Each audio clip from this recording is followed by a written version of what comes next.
Okay, we're gonna start again. So I'm sorry, I might mispronounce your name, but we're glad to welcome Dimitrios TZIVRALIS. TZIVRALIS. And we'll speak about uncertainty in AI-driven physics simulation. So we've got 20-25 minutes. Yes. Thank you for inviting me to this conference of Cometa. Yes, my name is Dimitrios TZIVRALIS, and today I will present you my recent findings with title Uncertainty in AI-driven physical simulation, where I'm sharing two laboratories. One is CEA LPTMS, or the group of Liazzi, and the other at LPTMS. Both of them are in the plateau of Saclay. Okay, so let's begin. Okay, the motivation of my work is that people in the machine learning atomic potentials, they are using machine learning models to approximate physical quantities like the energy and the forces, of the atomic potentials, and they are using, as we know, the mean squared error loss function to train their models. Okay, and the motivation is that I would like to discuss about what is happening with the uncertainty of these predictions of the models and how they can affect Monte Carlo simulation to sample configurations from physical systems. Okay, so this is the scientific questions of one using this approximation, these machine learning approximations inside Markov chain Monte Carlo simulations, if one can sample from the same target distribution, and then how we quantify this noise and how we can find a method to mitigate the effect and sample correct configurations. Okay, so let's begin. Now we'll introduce you a general framework of my work, where I'm doing my research in the 5-4 model. It's a simple model from with O1 symmetry from the field theories, where it has the same universality as the two-dimensional Ising model. And you can see here the presentation of it in lattice form and V2. And this formula is the action of the field, let's say the energy of the system, described by two terms. The first one, which is the interactions of the neighbors, and the second, the interactions of the field itself. Okay,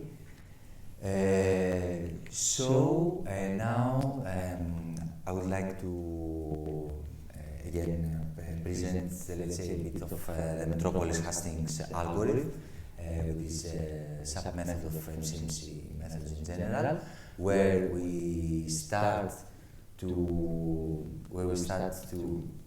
having a configuration file, like before, as you see, this is figure 2, this, let's say, image, it's a configuration in the ferromagnetic phase of the 5-4 model. And so we do a small peak change, 5 delta phi, and then we calculate the difference of this change, meaning the difference of energy.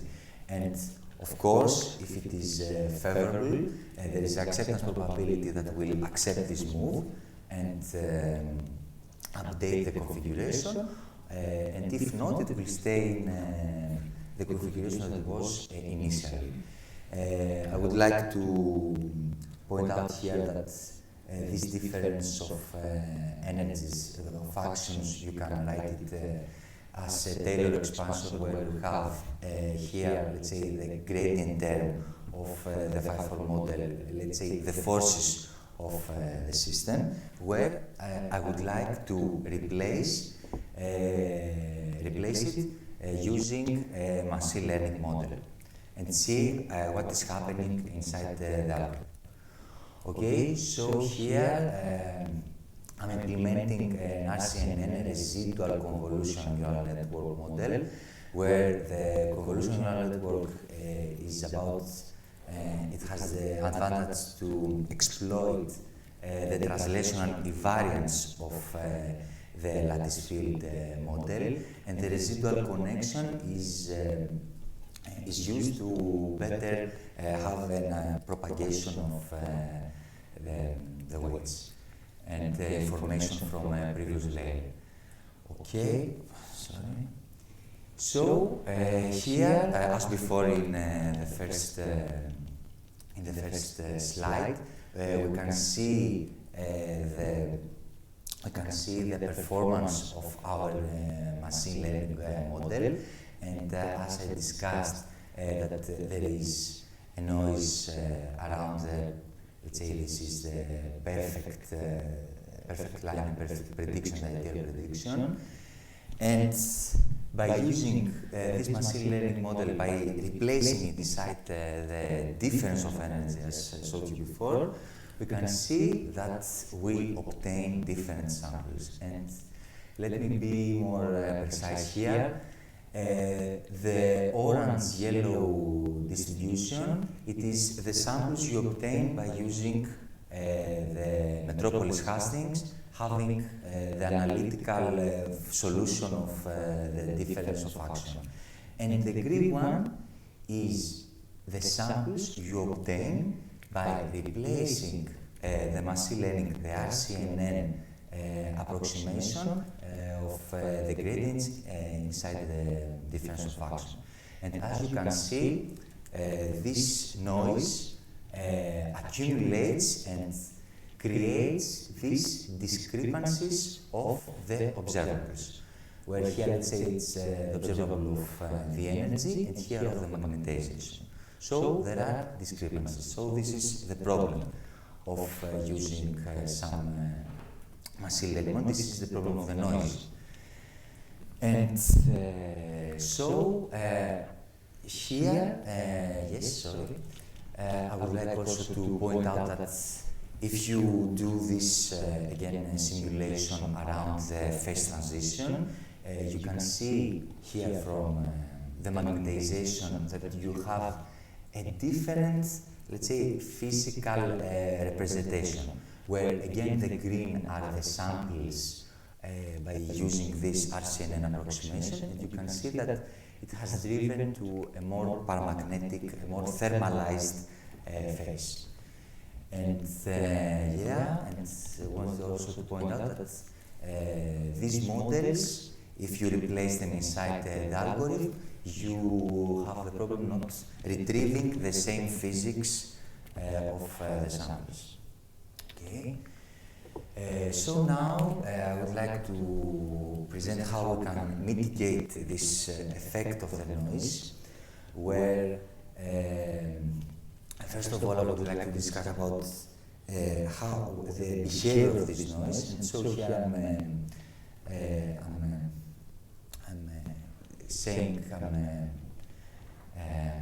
I'm discussing about the residuals, meaning that the neural network approximation minus the difference with the true value has, as we can see in figure 6, a Gaussian distribution. And this is important because here we will see that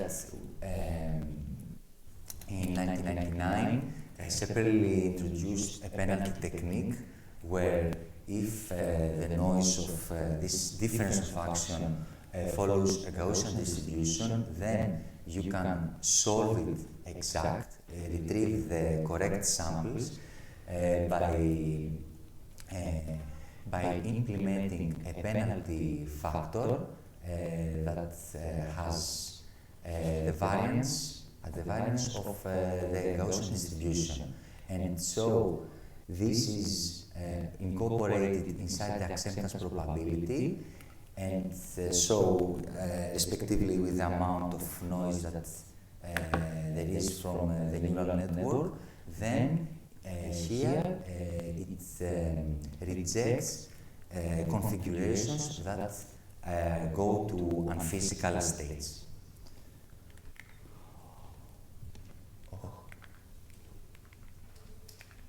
Okay, sorry. Okay. Here are the results by using the penalty method, but before that, the way you quantify this method is by using an ensemble method where you train different models with the same data, and from there you are taking the mean of the gradients and the variance of it, and by implementing them inside the acceptance probability, one can retrieve the samples that they are very close to the samples of the ground truth. It's the blue distribution which is behind the yellow, and so yes, the noise of the penalty corrects the distribution, corrects the samples, and obtaining again the physics of the model that we have. And so the conclusions of it is that in spite of good performance of a neural network, we can see that still there are discrepancies in the physical observables by obtaining different samples to different physical out of distribution, let's say, out of distribution. But by introducing this penalty technique, where the noise follows a Gaussian one, with an ensemble method, we can have and quantify, approximate this variance and use it as a penalty factor to retrieve the samples that are very close to the ground truth.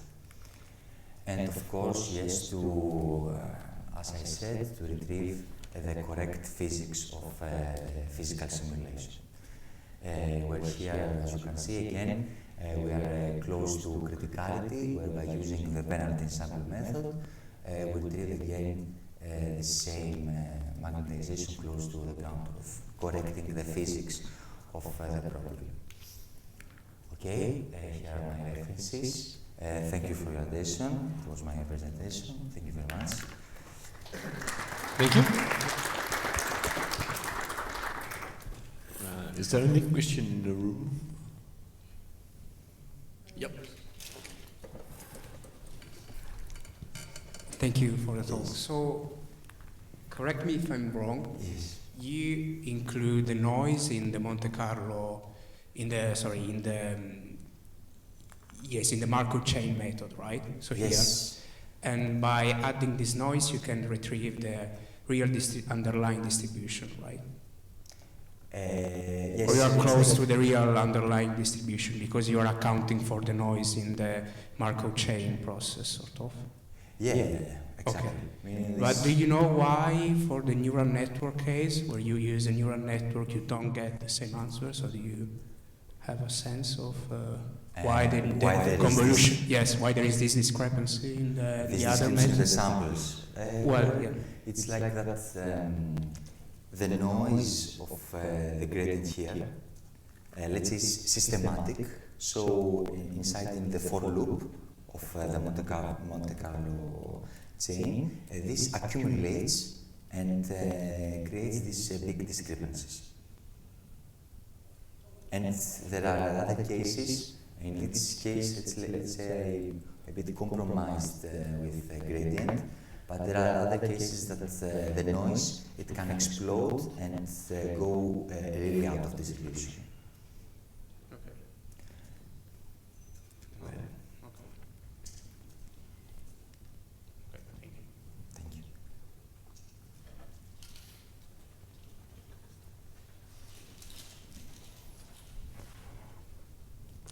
Hi, thank you for the presentation. Can you quickly go on slide 12, please? Yeah, So, correct me if I'm wrong, but there is still a slight discrepancy between the ground truth and the penalty and ensemble distribution. It seems like it is still a bit systematic, but why there is still this little discrepancy between the two? Is it just like a lack of precision during the ensemble, that we do not have enough models, or why is this? Yes, well, this can be from several factors. First of all, yes, it's about precision. If you augment the number of models, then you will have a better precision. And also, another problem is that sometimes, as the Gaussian assumption, the Gaussian hypothesis, there may be some tails. And this can create many problems. And this is a problem of how you train your model, of what is happening in the origins of the data, in the boundary. Because there, if for example in the chain you give another value to the machine learning, then it can give a prediction, and then the Markov chain explodes. Thank you.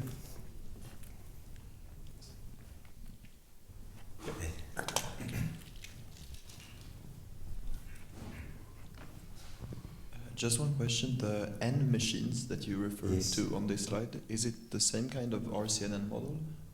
Yes, it's like train, let's say, now used N, sorry I didn't specify the models, it's like, let's say, 10 RCNN. Okay, so for example, and 5 RCNN. Depends from the precision that you need to have. Okay, so I guess the computational complexity scales linearly with the amount of models of that course. you have. Okay.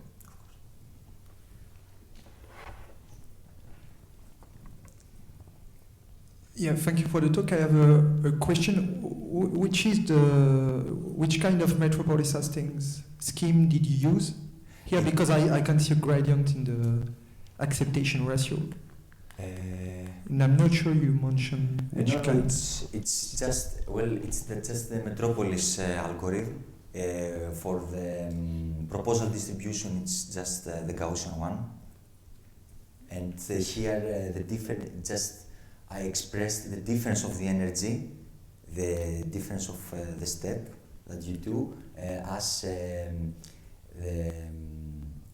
derivation of the field multiplied by the gradient. Okay, I see. Okay. Yes, here the analytical terms is just sorry. Yes, it is just if you take more gradients of this formula, and the other terms are analytical and very simple.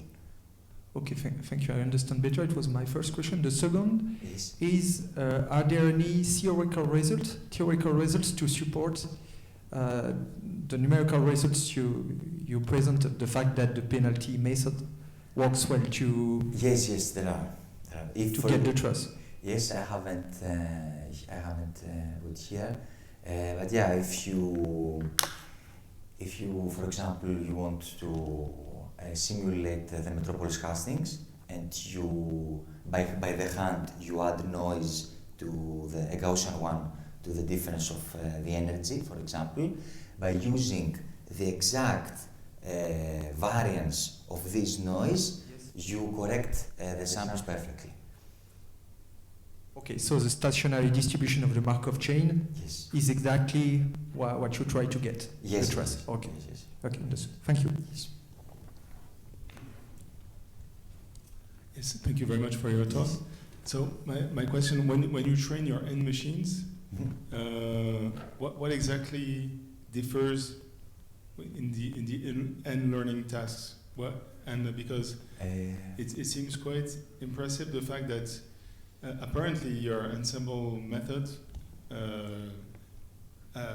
achieves to capture some uncertainty quite accurately, because then you are able to recover almost the correct distribution. So how did you achieve this? What is the secret behind Well, this? I didn't do anything specific. It's just maybe I changed some hyperparameters like learning rates or epochs, because here for this model I tried to adjust like a training procedure that it will give sufficient noise. Maybe I'm not answering to the question, but yes, so you just tune the learning rates and the number of epochs and yes. this kind of stuff, and it's enough to reproduce the enough variability. Okay, and just the last question, for the reason you use these machine learning approximation is to accelerate the code. You use them as a kind of meta models inside the physical model. Is this correct? Well,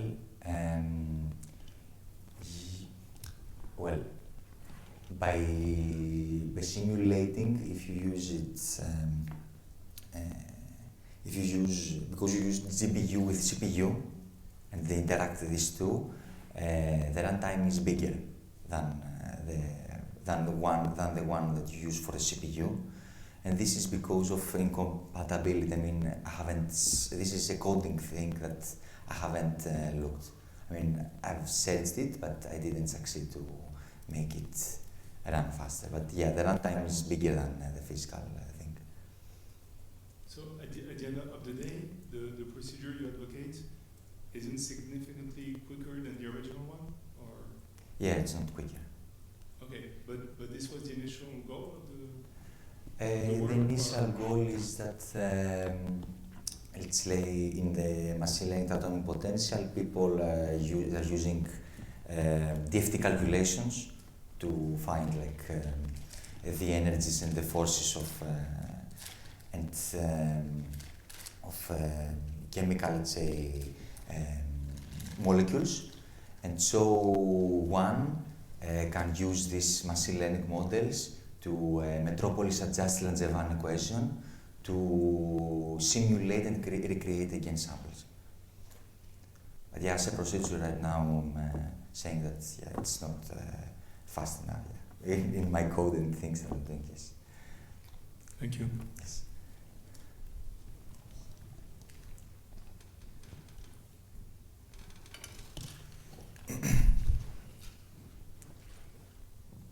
I may have a question, but it's not really well formulated. Yes. Did you try to see what happens as a function of your temperature? In particular, when you reach the critical temperature of your to the you mean model. If you tune the temperature that you can in particular to the critical temperature? Well, yes, but they don't sample from the same distributions. If you tune the temperature just to fix the problem, it's you are not sampling from the same. No, I mean fixing at the top of your problem. I mean before you do sampling. Just decide for a temperature and decide for the critical temperature. Yes. Does adjusting noise suffice? I mean, is it sufficient to just add noise even at the critical temperature? Yeah. Okay.